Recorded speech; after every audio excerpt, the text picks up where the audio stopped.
Assalamualaikum warahmatullahi wabarakatuh. A'udzubillahi minasyaitonir rajim. Bismillahirrahmanirrahim.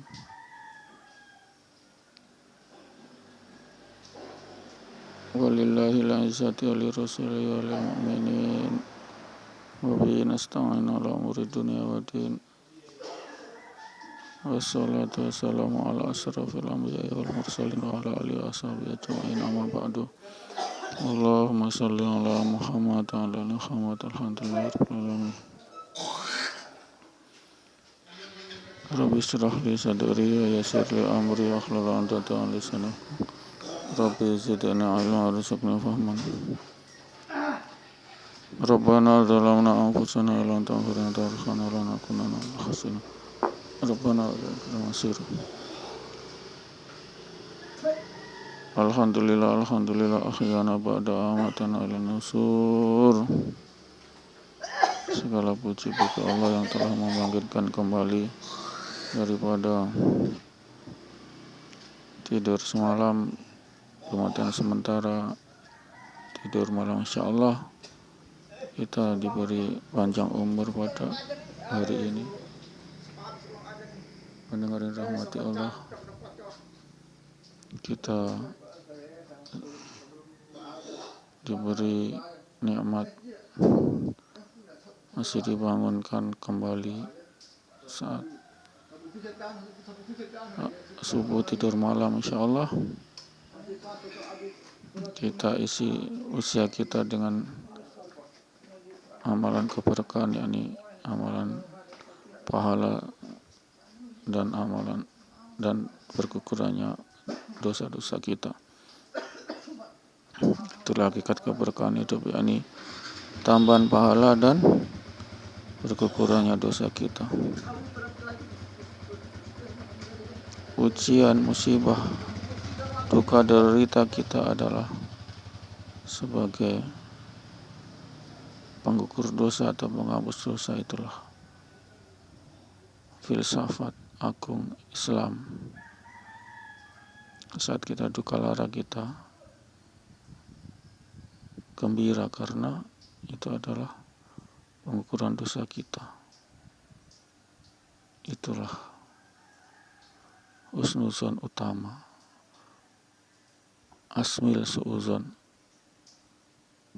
asmil husnuzon, baik sangka yang utama. Saat kita musibah, duka, nestapa, takdir kita ikhlas, kita tidak mencaci Allah dengan meratapi nasib takdir, karena itu adalah iradatillah, kehendak Allah semua. Sehingga kita tidak pernah stres, tidak pernah gundah gulana. Kita berpasrah diri kepada Allah, tawakal kepada Allah, karena kita sudah ikhtiar tapi hasilnya tetap kita nastapa.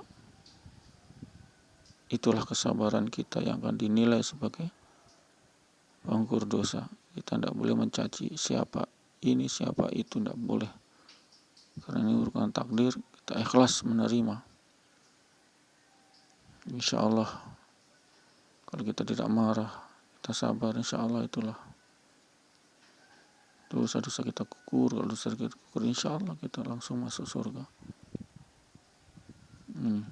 Benar-benar rahmati Allah. Memang kalau kita teliti dengan seksama, tidak ada kepuasan di antara manusia. Dapat satu ingin dua, dapat dua ingin tiga. Itulah sifat fitrah, karakter daripada manusia itu sendiri.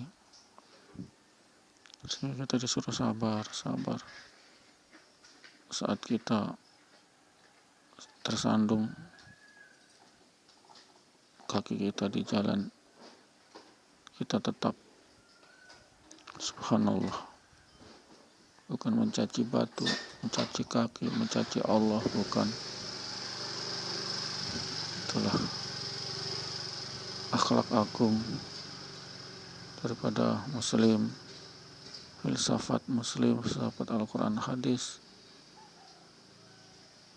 semakin kita duka, semakin kita nestapa, semakin berkurang dosa kita.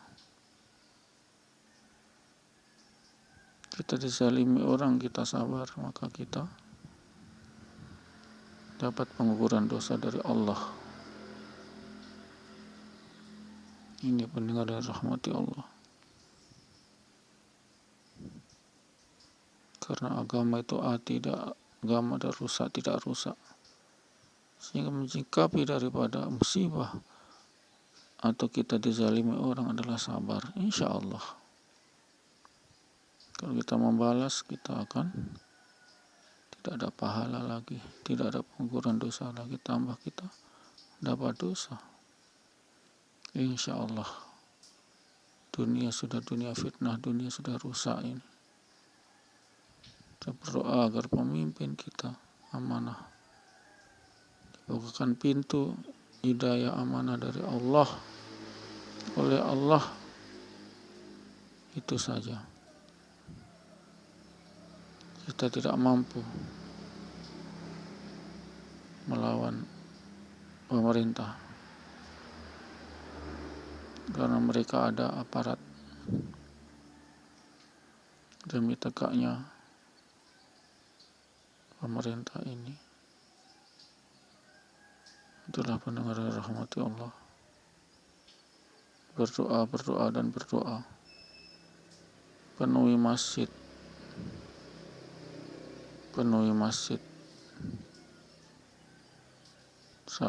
Saat salat jamaah subuh, duhur, asar, maghrib, isya, insya Allah itu akan datang nusrullah. Itulah tugas kita utama, makhlukul jinna wal insa illa liya'budun. Dan tidaklah kami ciptakan jin dan manusia kecuali untuk sholat menyembahku. Ini penuhi masjid. Itulah amanah Nabi, sunnah Nabi, sholat berjamaah di masjid, sunnah yang paling utama. Karena kita disuruh mencontoh sholatnya Nabi, maka sholatnya Nabi adalah berjamaah di masjid, maka kita berjamaah di masjid. Itu kita suruh mencontoh Nabi, sehingga kita terjalin ukhuwah Islamiyah, persaudaraan ketika kita berjamaah sholat di masjid ini. Mendengar yang dirahmati Allah,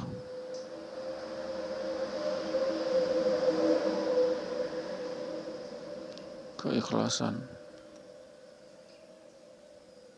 kita terhadap takdir Allah, tawakal tulillah, tawakal, kita harus tawakal. Mungkinlah kita sudah berusaha usaha dunia, tapi hasilnya adalah Allah penentu. Penentunya adalah Allah. Sehingga kita tawakal, habis ikhtiar tawakal. Kita dikaruniai akal, dikaruniai fisik lengkap, kita berikhtiar menggunakan segala daya upaya. Tapi kalau sudah mentok, serahkan kepada Allah supaya kita tidak syirik.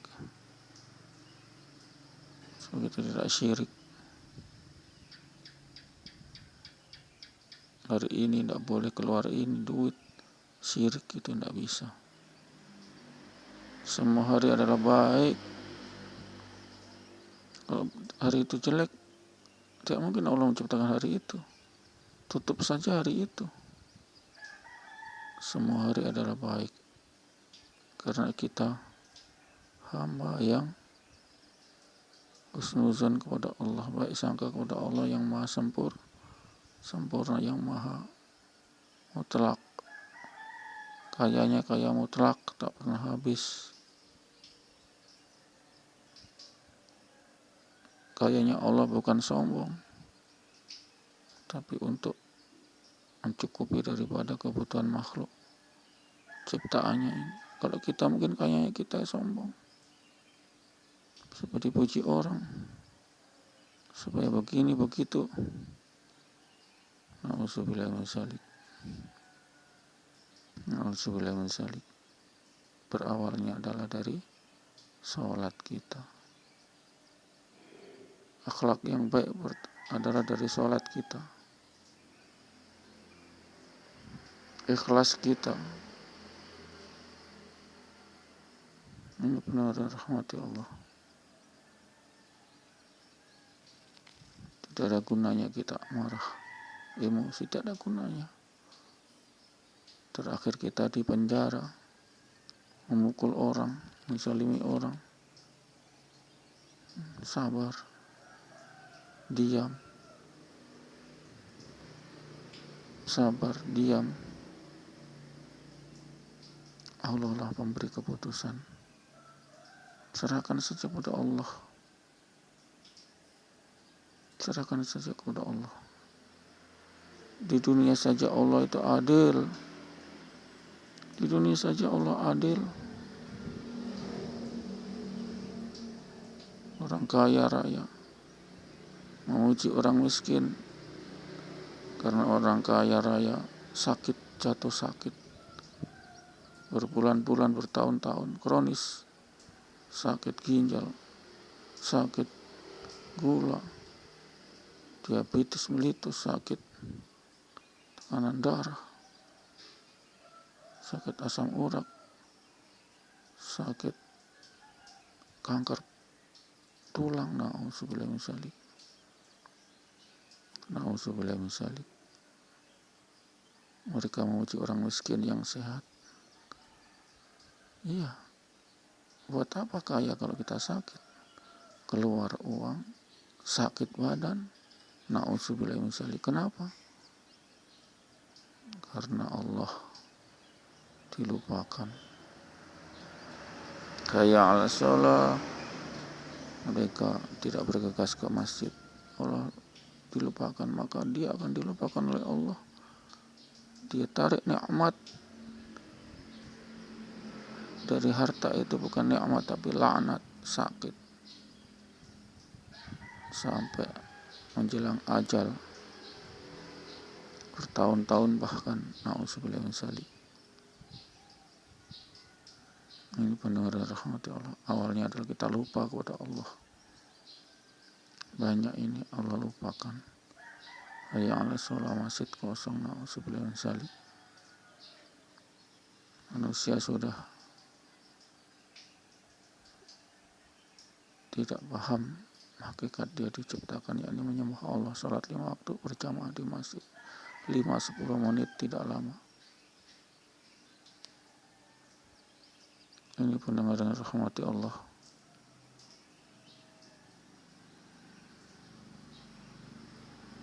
Sehingga kita setiap saat selalu husnuzon,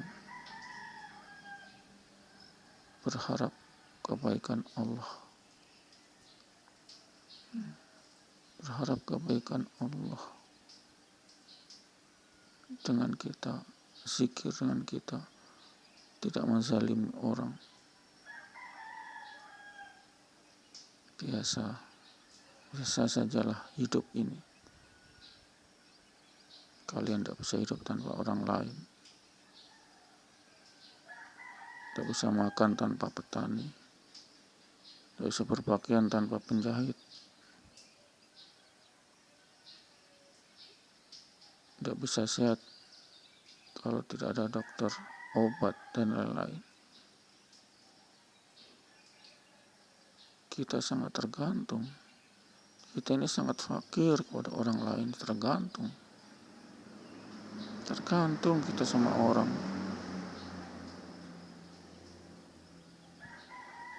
Karena kita makhluk sosial. Pendengar dan rahmati Allah. Tidak bisa kemutlakan itu kita alami ini sebagai suatu kemutlakan Allah. Kausa prima musababul asbab.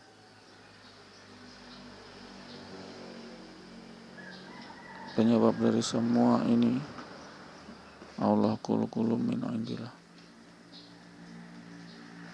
Katakan bahasanya semua dari sisi Allah. Kita tidak bisa hidup tanpa Allah. Yang dirahmati Allah,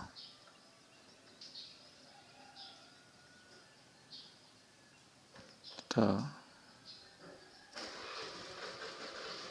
sujud syukur, sujud taat kepada Allah. Kita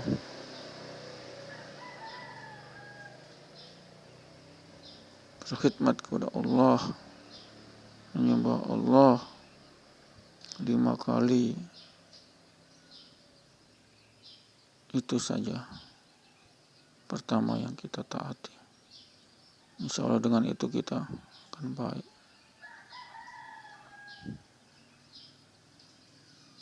Kita panjang angan-angan, itulah manusia. Panjang angan-angan kepada dunia, kalau dapat ini kali ini, dapat lagi kali ini, dapat kali ini, itulah sifat manusia, panjang angan-angan.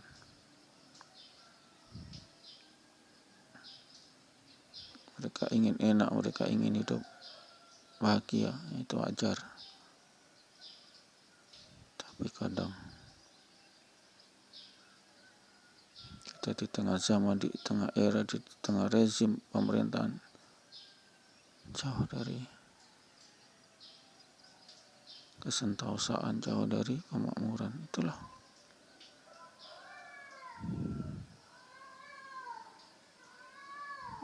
pendengar yang rahmati Allah. Untuk hidup perlu perjuangan.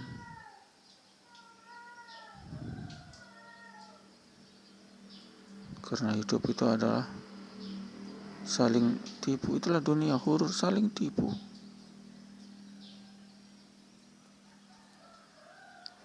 Dunia saling tipu.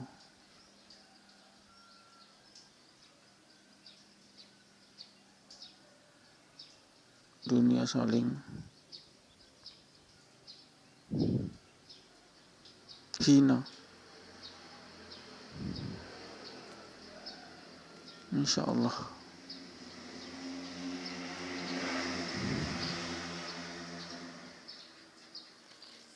kita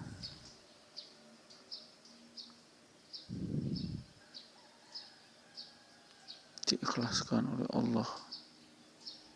Zaman sudah fitnah, zaman sudah rusak.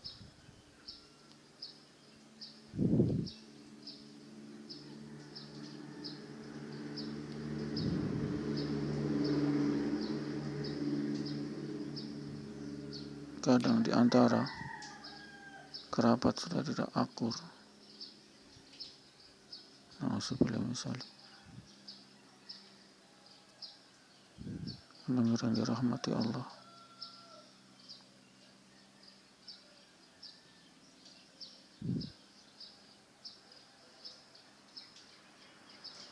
Inilah tugas kemanusiaan kita. Semakin jauh agama, semakin jauh dari ruhnya. Agama jadi bisnis, berkedok Muhammadiyah, berkedok NU, bisnis sama, bisnis pendidikan, bisnis pesantren. Tidak ubahnya seperti perusahaan. Ini pendengar rahmatullah, agama sudah jauh dari sifat hakiki kemanusiaan yang seharusnya. Agama bisa menjadi jembatan untuk menggratiskan pendidikan, untuk pendidikan gratis, dibayar lagi. Itu tentara, akabri, Tiktukba, SPN, Caba, Catam, dibayar lagi, bukan cuma gratis, dibayar lagi.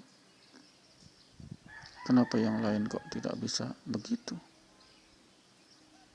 Pendengar yang dirahmati Allah, inilah pendengar yang dirahmati Allah.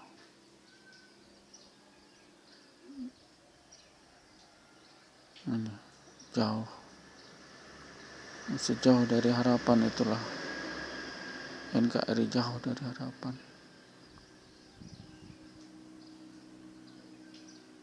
Semakin mahal biaya pendidikan.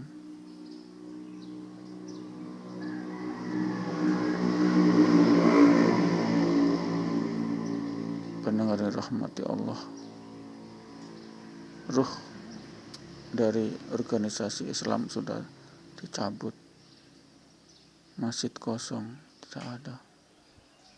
Mana peran Muhammadiyah, NU, Al-Wasliyah, Al-Irsyad, Al-Wahdah, Hidayatullah?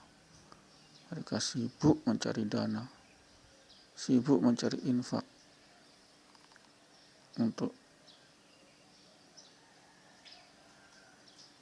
hitung-hitung untuk dakwah atau untuk pendidikan gratis. Tetap mereka adalah menggunakan agama ini untuk bisnis. Na'udzubillah min dzalik. Na'udzubillah min dzalik. Zaman sudah rusak, zaman sudah melenceng.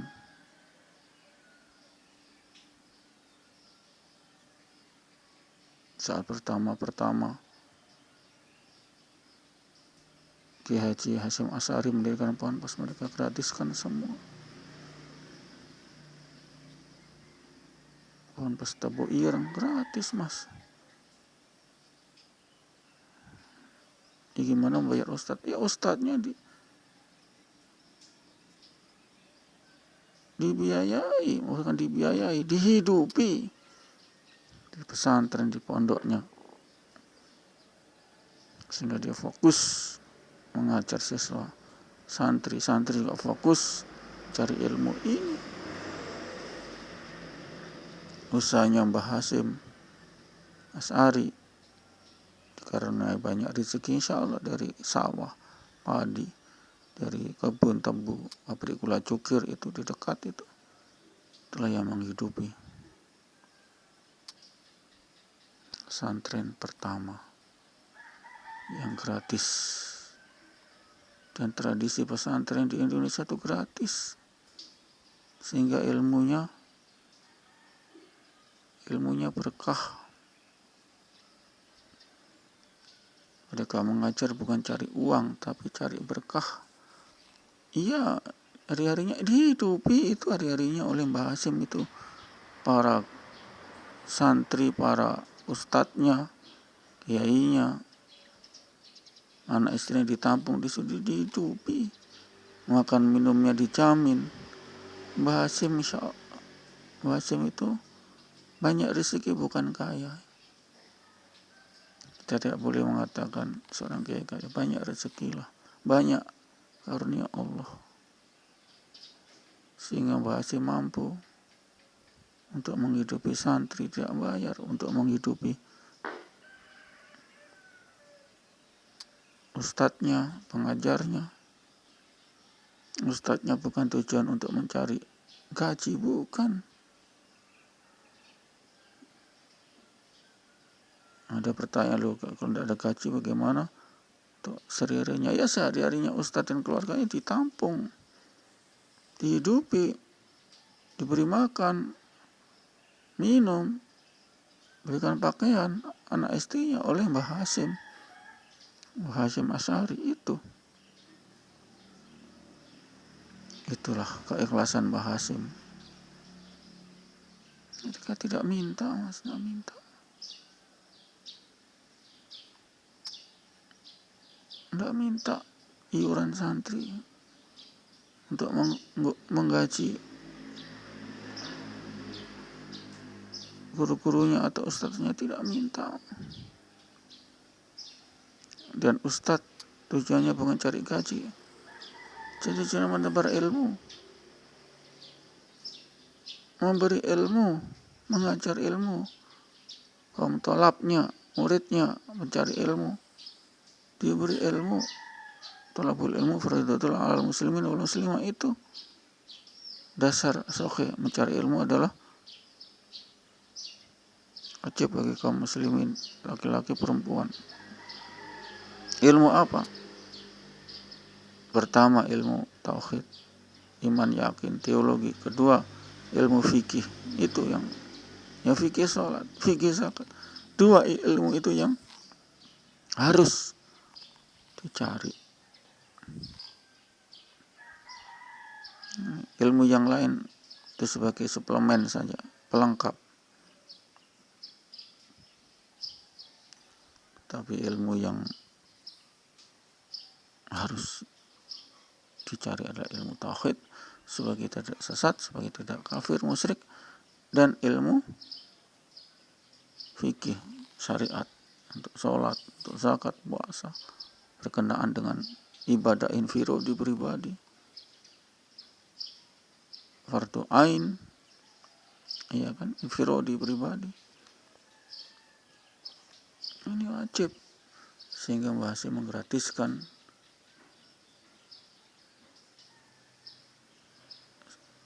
santri, siswa, pendengar yang rahmati Allah. Insya Allah kita sambung.